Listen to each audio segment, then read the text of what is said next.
Good morning, everyone, and I want to thank you all for coming along today. My name is Sophie Kay, and as you can see, my pronouns are she and her. I just want to start by acknowledging the land that I'm meeting or that I'm on today, which is the Whadjuk land of the Noongar people. Can everyone see my screen? Denise, you're not muted, so can I just confirm you can see it? Yeah. Yes. Excellent, thank you. In my role with National Disability Services, I work with approximately 16 state government agencies here in Western Australia and support them to be, improve their recruitment practices and be more confident in recruiting people with disability. And I have the pleasure of working quite closely with Samantha Webster, who you'll be hearing from soon. I just want to take a couple of minutes today just to kind of talk through how you and your agency or your business can, become more ready to be a diverse workplace. And I just want to start by sharing. Oh, of course, now it's not going to. There we go. Just share this kind of flowchart that we've developed, because what we believe is, these kinds of changes within a business really need to come from the top. So you really need to ensure that your leadership team is on board before you can really build confidence in a workplace and I guess be ready to really celebrate diversity. So what you want is your leaders, whoever that is in your business, however your business is structured, to be on board, like I said, and then from there you can start planning. You can look at your policies and procedures, see what you've already got in place and see how you can reflect on your practices to ensure that they're more inclusive. Now, this whole document is actually part of something or a suite of 16 resources that I have as part of my project, which I'll share once I've finished presenting. And this is our self-assessment tool. So as I go through this quite quickly today, you will be then able to download the self-assessment tool if you would like to explore that in more detail and really receive prompts around exploring some of these things. Sophie, we can't see your PowerPoint right at this moment. Oh. So that's okay. So if you just press share screen. I can see it. I can see shared. it. I can see it, Denise. It says it's sharing. Could everyone else see it? Yeah, I can see it. Okay. No problem. I can see it. Excellent. I'm not sure why you can't, Denise. It's very nice, Sophie. No problem, Sophie. Very nice. Excellent. So once you've kind of got that plan in place, and I will unpack all of these things a little bit more in a moment, you then want to obviously move to the implementation phase and really trial this stuff out by employing people with disability. And as we know, things don't necessarily work the first time, and it's really important to evaluate and review what you're doing and see if you can make improvements or recommendations for next time. So like I've said, it's really important that your executives lead these types of organizational changes within a business. And these kinds of changes really need to be driven from an executive level. So you really want to ensure that your business or your agency or your workplace has a culture of inclusion, and that focuses on every aspect of a business. It's not just recruitment and things like that. It's also exploring team building days, social events, and everything in between to ensure that from beginning to end, you are an inclusive workplace. You want to ensure that people with disability are represented on agency boards, working groups, reference groups, and every other committee that you have as part of your business as well, because you really want that diversity of thought in everything that you're doing. And much like that, you also want to ensure that employees with disability are equally represented in leadership and senior roles. Okay, and as with any other recruitment practice, we want to also ensure that senior HR managers and anyone else in a recruitment process, whether that be formal leaders or HR staff, understand the legal requirements, including things like adjustments like Andal was talking about, and really promote an inclusive workplace. Once we get down to the planning stage, we want to ensure that businesses have a workforce or diversity plan, a date plan, whatever your business calls it. There's a bunch of different names, similar types of documents. We want to make sure that these types of documents are current and include requirements for employing people with disability, but not just employing them, you also want to retain them. You don't want to ensure that you get all these great people on board, but you don't have the facilities and capabilities to keep these people as part of your business. You want to ensure that your plans are developed to address issues of employment And I think it's really important to focus on all diversity groups when you're developing these types of plans, because I think it's, we often kind of pigeonhole different diversity groups, but, I love the word intersectionality for a reason. People aren't mutually exclusively part of one diversity group or another. So it's about ensuring inclusivity for all. And you want to ensure that, your disability employment strategies are linked to your strategic plan, and that all of the documents within your business reflect that, from your policies and procedures to any other, recruitment materials or any other materials that you share in your business, whether that's newsletters or anything else. You want to ensure that everything is accessible to all and inclusive for all. We want to ensure also that workplaces promote the availability of these policies and procedures and promote job design and other opportunities to recruit. So it's not always, something I bang on about a lot, and Samantha and Natasha from Western Power could probably attest to this. It's not always just around that formal recruitment process or, that standard recruitment process that I think we're also used to. There are a number of ways to get people into your business. So it's about being open to job design and open to that sort of flexibility as well. And it's important to ensure that, those opportunities might include things like traineeships, internships and graduate programs, and just exploring different ways like that to recruit people with disability within your business. Once we get to the implementation stage, like I've said, it's about, you want good people in your business, but you want to keep them. So you want to ensure that your facilities are, again, not just accessible for one group of people, whether that be one group of people with disability, but for all. So I think when we think about building design and building accessibility, we think about the physical stuff a lot. So ramps and steps, and, I'm a wheelchair user, so they're always on the forefront of my mind.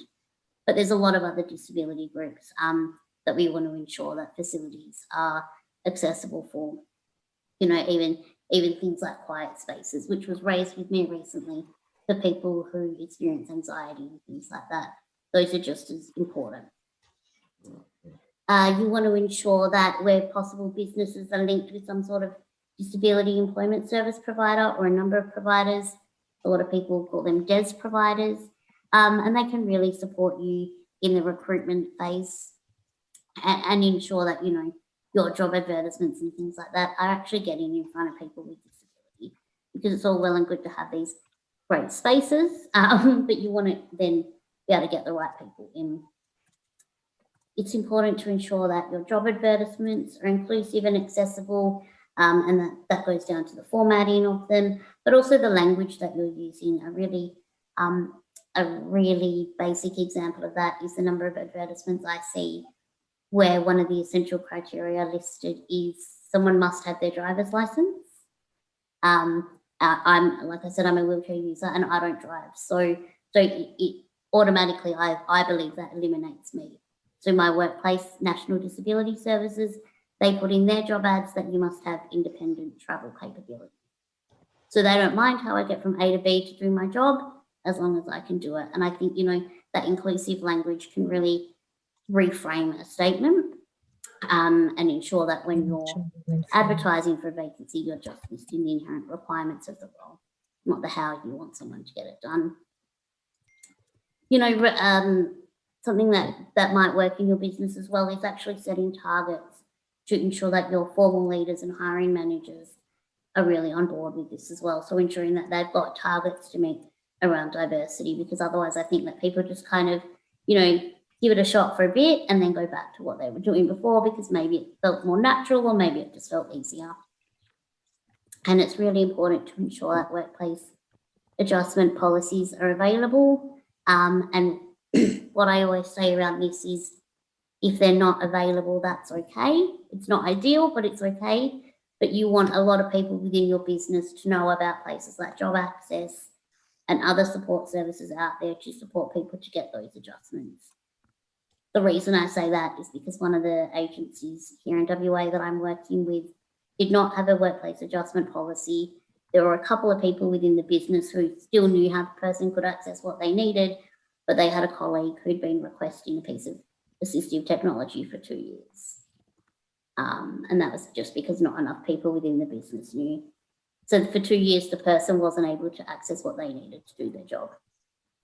So I think that, whilst the piece of paper is really important, people either need to know that it's there to read it, or people just need to know where to go. Obviously, the best part of this is hopefully that you're employing people. So, it's all well and good to get people in the door, but you want to ensure that you're bringing people into a really inclusive and accessible workplace with a good culture of inclusion. So we recommend that disability awareness be part of staff induction training, just as part of standard practice, whether that's an online module or part of a face-to-face bigger induction piece, that's dependent on a business. And we also recommend that induction programs speak about workplace adjustments, whether that be for new recruits who haven't actually shared that they have disability or haven't shared that they require adjustments yet, or whether it be for people who may require adjustments later in their employment lifespan with an agency or business, because people's needs do change. And I think what we start in a business with isn't always what we need later down the line. So it's important that people know where to go. Once again, once you've employed people, you want to make sure that, as part of that inclusion piece, that work events, social functions, group meetings and offsite events are also accessible. I had a lady share with me that she doesn't go to social events hosted by her organisation. And when I asked why, that was because she has had one arm amputated. So she has one functional arm and one arm that she has no use of. And a lot of their social events are buffets. So if you are someone who has some sort of disability or mobility issue, something like a buffet is not a suitable activity to partake in. So she just doesn't go. So whilst her workplace is quite accessible, they haven't really thought about the whole journey and someone's whole experience.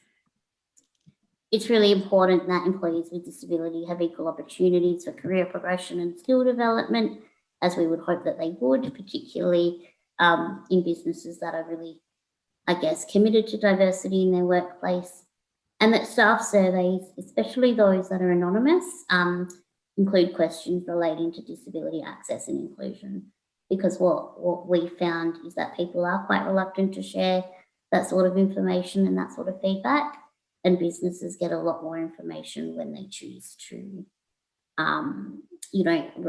collect that data anonymously from employees. And lastly, as with every new initiative and every new idea, we need to, take it back every now and then and see what's worked and see what we can do. Hey, sorry, I'm in a meeting, but yes. Sorry. Yeah, there we go. It's important to, review what we're doing, see what we can do better for next time, and that's okay. So it's important to take a step back every now and then, see what's worked, see what hasn't, and see, with all of the initiatives that you're putting in place, has your rate of people with disability increased? And sometimes it's okay if it hasn't, if your culture has really changed, that's just as valuable, sometimes if not more valuable than bringing people in, because you've got to ensure that people are feeling safe. It's really important that, you take those opportunities to provide that feedback to people at a more corporate and executive level, again, to get that buy-in and get that really top-down and bottom-up approach to ensure that everyone is committed to diversity. And it's also obviously important that policies and procedures are updated regularly, reviewed regularly. And I think when they are reviewed, it's important to take a look at them from a diversity lens as well. And again, like I've said, not just disability, obviously that's what we're here to talk about today, but we want to ensure that, where possible, policies and procedures are accessible and inclusive for all, not just for some. Now that was a lot in a very, very short period of time, but those are my contact details. And like I said, in the chat function, I will pop in a link to a host of 16 resources. One of those is the self-assessment tool. And that might be a really good way of encouraging you in your business to really reflect on what you're doing, reflect on what's worked and what hasn't, and what you might want to improve on.